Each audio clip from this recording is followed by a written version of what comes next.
My name is Ed Hazard. My family and I are Santa Barbara County oil and gas, mineral and royalty owners. We have been for quite a while. My great-grandfather was a pioneer in this valley. He came to the Santa Maria Valley in 1876 at the age of 21. He remembered from his time up here on what is now Orchid Hill, the oil seeps, the natural oil seeps that have occurred for millennia naturally. And he got the idea of staking out some mining claims. In 1901, they founded the Pinal Oil Company. Pinal III came in as the first gusher in the Santa Maria Valley. They knew they were destined for success. Wells number 2 and number 3 are still producing today, 115 years after they came in. Oil production today is far different than it was in my great-grandfather's day.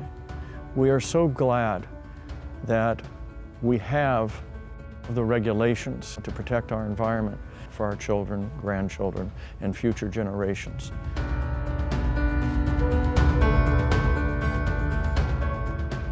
I worked for the county fire department for 36 years. I was also fire marshal for 6. I've also sat on the Goleta City Council for 12 years.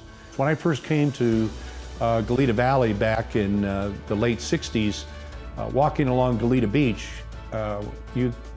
in short order, as I learned, you'd have a tremendous amount of oil all over your feet, and it would be almost looking like you're walking and walking with a shoe on your foot. But the reality is the seeps were tremendously reduced by the production of oil off our coast. We're not going to be fossil-free by 2030. It's a great goal. I have no problem with the goal, but the reality is it's going to be something different than that.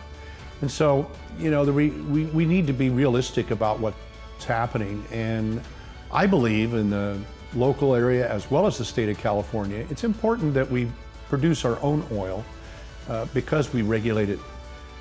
At any given time, most people don't realize that in California, we import oil. There's 27 ocean-going oil tankers that bring oil to the state of California and ultimately to our county as a refined product for gasoline.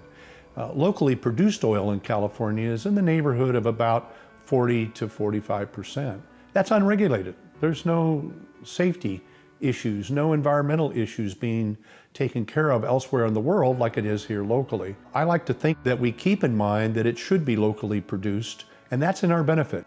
Most people don't realize we have no oil pipelines connecting California. The proper way to go is to wind down the number of oil tankers coming to our state to take care of our own local oil production that we can control, and we can impose this most stringent environmental conditions to protect our community. I believe in that, but we also need the oil. It's not going away tomorrow.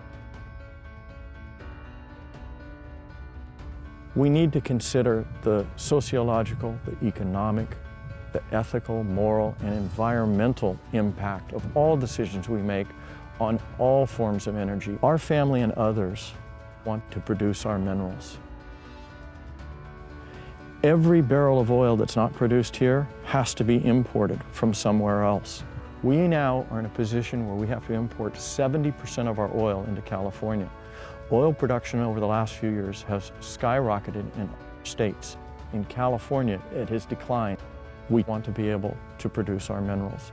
In order to do that, we need oil producers. What we are basically being told, as my family and others see it, is we would rather do business with other nations than to do business with your family. These oil companies make a financial decision as to where they're going to invest.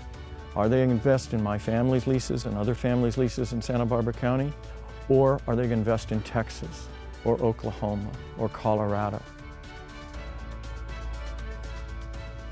I'm hoping that people will look at the big picture, and specifically in our county, that the oil production that's proposed is in areas that have been producing oil for over 100 years. And I think that's where the oil should remain, and not have knee-jerk reactions on anything that's proposed by the oil companies. I don't think that serves us well, and I think we can do much better job working together.